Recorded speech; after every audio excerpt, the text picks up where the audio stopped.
Good morning, class. Welcome to week 7. I hope you had an interesting and enjoyable weekend. This video will serve two purposes. The first of which is to offer some concluding thoughts on week 6.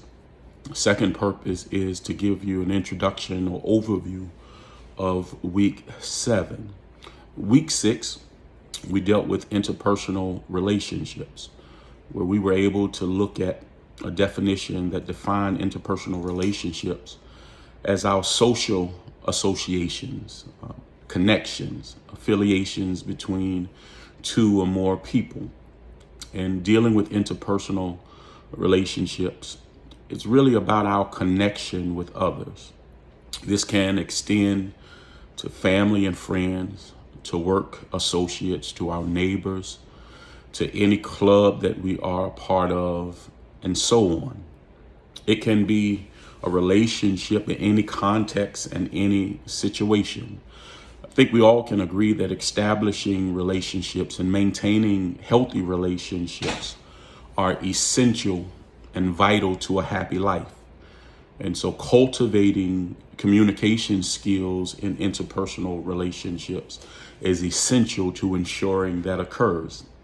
Being a communication major, one of the things I've fallen in love with is relational dialectics. In chapter 8 of our textbook, it encourages us that healthy relationships is when you're able to understand and be comfortable with relational dialectics. Relational dialectics are really opposing forces and tensions that are normal in relationships.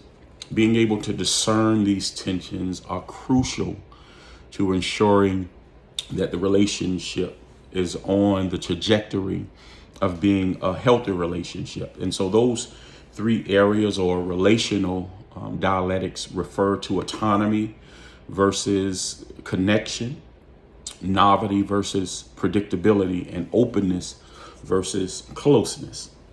So when we look at the tensions, they're only seen as problems if the partner that you are engaged in a relationship with don't understand the relational dialectics, and the tensions that are generated are really natural parts of the relational life.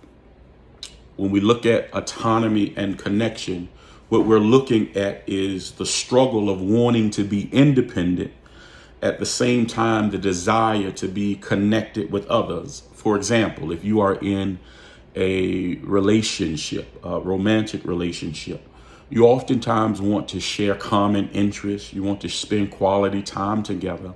But then there are other days and moments where you want to be independent.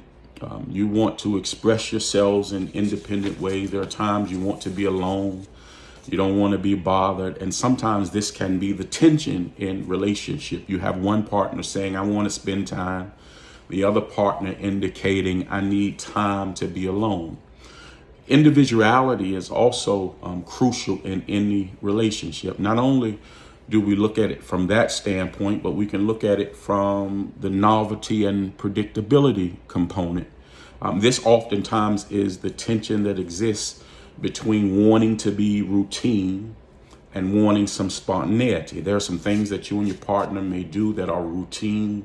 Maybe it's weekly dinners at the same places. Maybe it's a movie venture that you all go to on a regular basis. This is the routine part of the relationship. But then there's some spontaneity you desire in a relationship. You want to be surprised. You want to do something different. You want to do something new.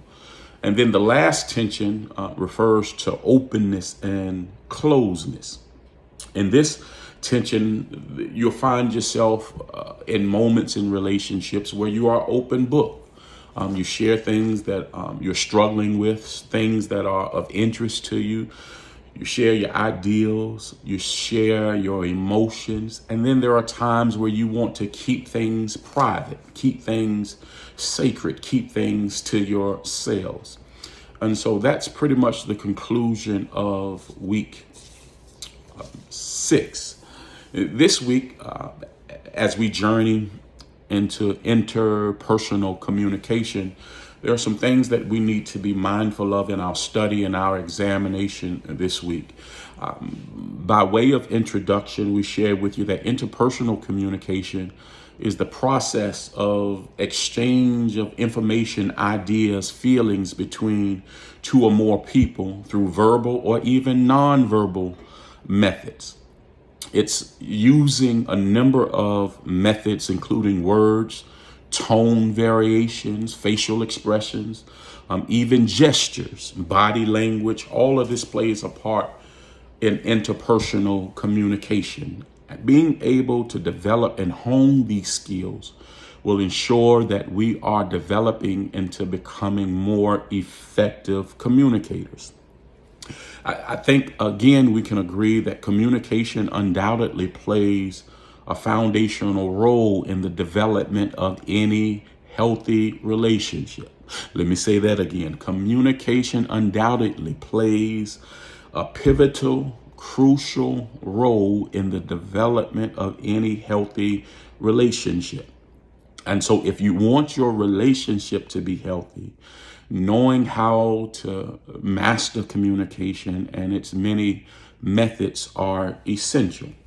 Communication is said to be the basis of every interpersonal relationship. And so to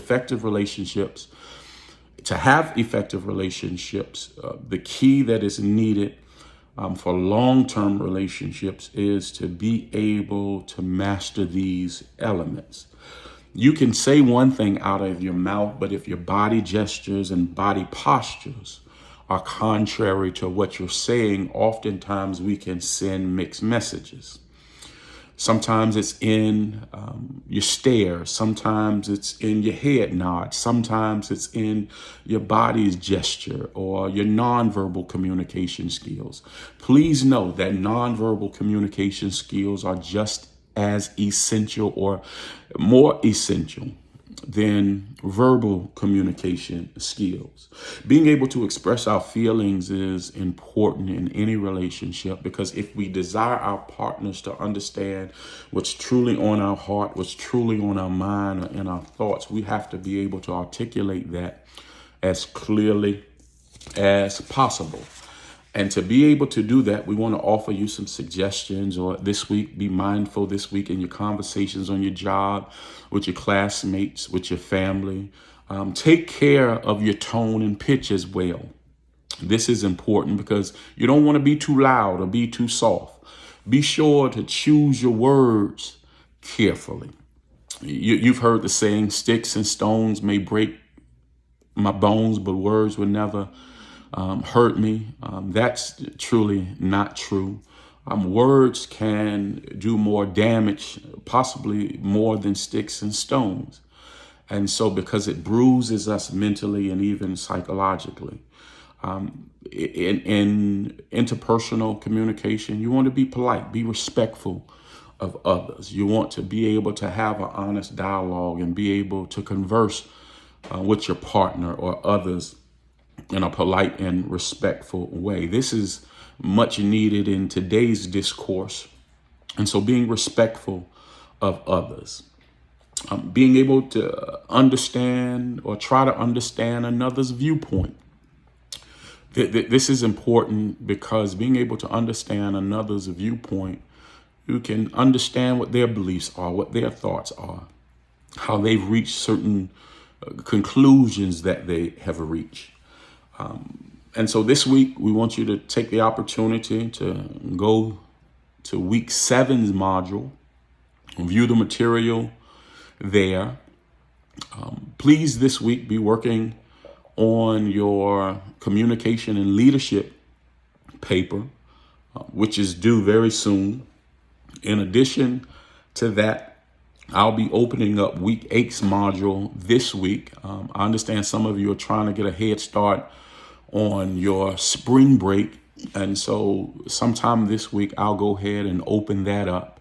In addition to that, before you check out on me during spring break, there is a midterm. I can see some of you a little concerned, but relax. This is not to destroy you. This is just to help you hone your skills over or with the 8-week material that has already been presented. Again, have a great week. Reach out to me if you have any questions, and I'll be sure to return your emails and your calls. Have a great week.